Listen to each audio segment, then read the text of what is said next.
Ubutumwa bwiza uko bwanditswe na Matayo igice cya 16. Yesu yima Abayuda ikimenyetso. Abafarisayo n'abasadukayo baraza bamusaba ngo abereke ikimenyetso kivuye mu ijuru kugira ngo bamugerageze. Arabasubiza ati, iyo bugorobye muravuga muti hazaramuka umucyo kuko ijuru ritukura, na mu gitondo muti haraba umuvumbi kuko ijuru ritukura kandi ryirabura. Muzi kugenzura ijuru uko risa, ariko munanirwa kugenzura ibimenyetso by'ibihe.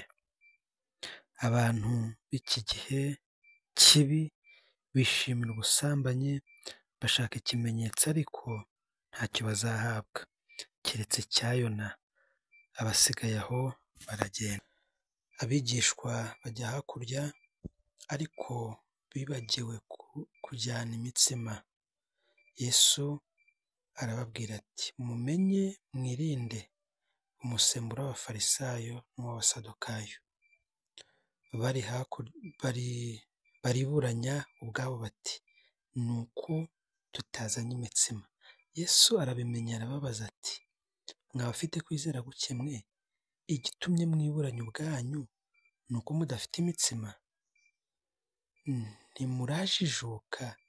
Ntimwibuka ya mitsima 5 ku bantu 5,000 mwujuje intonga zingahe? Cyangwa ya mitsima 7 ku bantu 4,000 mwujuje ibitebo bingahe? Ni iki kibabujije kumenya yuko ntababwiye iby'imitsima? Keretse ko mwirinda umusemburo w'abafarisayo n'abasadukayo. Ni uko bamenya yuko atababwiye ko birinda umusemburo w'imitsima, ahubwo ko birinda imyigishirize y'abafarisayo n'iy'abasadukayo. Petero ahamya ko Yesu ari Kristo. Nuko Yesu ajya mu gihugu cy'i Kayisariya ya Filipo, abaza abigishwa bati, abantu bagira ngo umwana w'umuntu ndi nde? Baramusubiza bati, bamwe bagira ngo uri Yohana Umubatiza, abandi ngo uri Eliya, abandi ngo uri Yeremiya, cyangwa ngo uri umwe mu bahanuzi. Arabasubiza ati, ariko mwebwe ubwanyu mugira ngo ndi nde? Simoni Petero aramusubiza ati, uri Kristo, umwana w'Imana ihoraho. Yesu aramusubiza ati, urahirwa Simoni wa Yohana, kuko umubiri n'amaraso atari byo byabiguhishuriye, ahubwo ni Data wo mu ijuru. Nanjye ndakubwira nti, uri Petero, kandi nzubaka itorero ryanjye kuri urwo rutare, kandi amarembo y'ikuzimu ntazarishobora. Nzaguha imfunguzo z'ubwami bwo mu ijuru, kandi icyo uzahambira mu isi kizaba gihambiriwe mu ijuru, n'icyo uzahambura mu isi kizaba gihambuwe mu ijuru.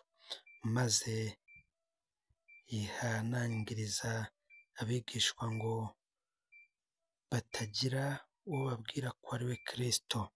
Yesu asobanura iby'inzira y'umusaraba. Yesu aherako yigisha abigishwa be ko akwiriye kujya i Yerusalemu, akababazwa uburyo bwinshi n'abakuru n'abatambyi bakuru n'abanditsi, akicwa, akazazurwa ku munsi wa 3. Petero aramwihererana, atangira kumuhana ati, biragatsindwa mwami, ibyo ntibizakubaho na hato. Arahindukira abwira Petero ati, subira inyuma yanjye Satani, umbereye igisitaza, kuko ibyo utekereza atari iby'Imana, ahubwo utekereza iby'abantu. Maze Yesu abwira abigishwa bati, umuntu nashaka kunkurikira yiyange yikorere umusaraba we ankurikire, kuko ushaka kurengera ubugingo bwe azabubura, ariko utita ku bugingo bwe ku bwanjye azabubona. Kandi umuntu byamumarira iki gutunga ibintu byose byo mu isi niyakwa ubugingo bwe? Cyangwa umuntu yatanga iki gucungura ubugingo bwe?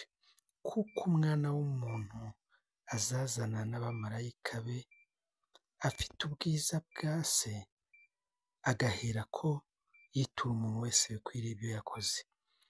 Ndababwira ukuri yuko muri aba bahagaze hano harimo bamwe